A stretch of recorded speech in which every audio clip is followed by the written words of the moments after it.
Wild is a nonprofit outreach program that introduces young professionals to fishing, hunting, and conservation through the local foods movement.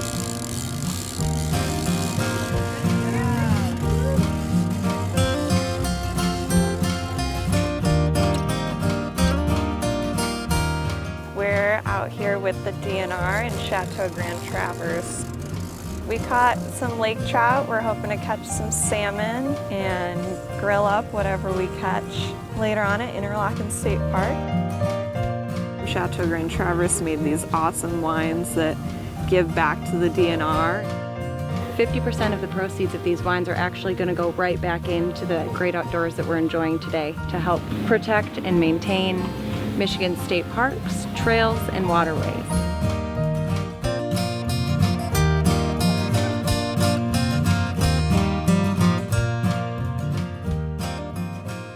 Welcome everyone, I'm Chef Dan with Gourmet Gone Wild. Today we're going to be cooking some blackened salmon that we got on a wonderful guided fishing trip here in Michigan. We brought a cooler full of ice and a lot of nice heavy bags to keep our fish fresh, clean of air, and really cold. We're camping today, so I like to bring a lot of my things always as much done as I can. I pack a lot into bags. Here we have the vegetables we'll be cooking today. They've already been seasoned. Potatoes have been par cooked, so it'll take just the right amount of time in the pan. I have a nice coleslaw salad that'll be going on these blackened tacos today, but I don't want to add the dressing too early, so we brought that separate and we'll mix it as we go. So we're outside cooking today over our campfire. We have some leftover coals from the last couple of nights' great outdoor fires. We want to just kind of spread these out nice and even, put that pyramid down so you have a nice flat base. We're going to be working with a nice heavy cast iron pan. Cast iron is really great for cooking. It does take a little bit of trick to its technique. I like to compare it to cooking on an electric stove. The heat is always there once it's on. It's really hard to remove your pan from heat. So remember, go low and slow to get nice crispy foods in your cast iron skillets. We're going to move this into the fire now. I like to keep a lid on it just to keep any bits of charcoal or ash coming up. We're going to let this pan come up to temperature. While this is coming to temperature, let's work on our fish. We're going to just use a great blackening spice. Here we have cayenne, oregano, basil, and thyme. Very earthy and upfront flavors. I like to use these dry rubs when I'm outdoors cooking because it's not as messy as a wet marinade and the fish tends to stay better in the pan. So we're going to set this flesh side down right into our dusting and kind of press it down. Let's check the temperature of our pan. Remember, always use a good set of tongs or a well-insulated oven mitt. We'll bring it out. Smells great because it's a nice seasoned pan. And because these pans hold heat so well, you don't need to work directly on top of the fire. For safety, move it off to the side. And here we have a great ledge on our campfire pit.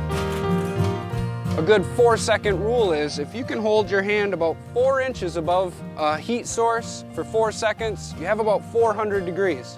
We're looking for just a touch hotter, and it's right there. We're gonna grab our fish here. It's been laying in our dusting seasoning. Nice and coated. And we're gonna lay it in this pan going away from us. Should hear a little sizzle. Wait for that smoke to start to rise. After a quick sear, we're going to turn this salmon over, skin side down. Great crust on there, developing.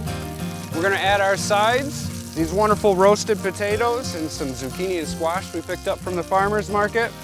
We're just going to spread these around the outside of this pan, encompassing the fish. You can hear that great sizzle that we get from the cast iron. Spread these out just a bit more. I like to add a lid, again to keep out any ash.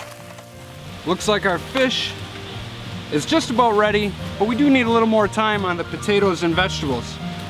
So we're going to remove this fish, set it off on a nice cutting board, and let it cool down.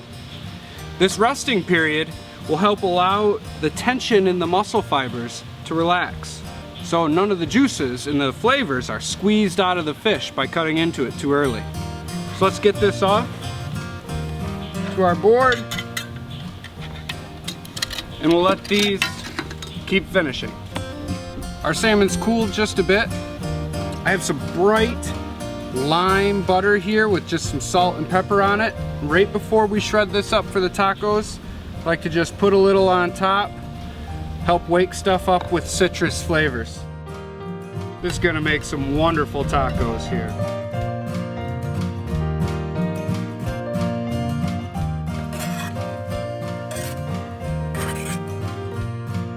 This warm cast iron pan with some of the sriracha butter from those potatoes, perfect place to warm up your flour tortillas for the tacos. These blackened salmon tacos are really simple. Great easy meal to have around the campsite after a long day on the lake. We have great sesame dressing to go on top. Really nice and easy. I hope everyone enjoys. Is everybody enjoying the wines? Wonderful. Fantastic. Great. I brought these 3 wines with me today specifically because we made these in partnership with the DNR to celebrate the great outdoors.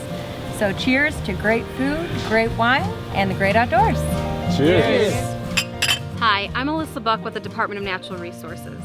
When you check yes to the Recreation Passport and support our partners, you're helping protect views like these.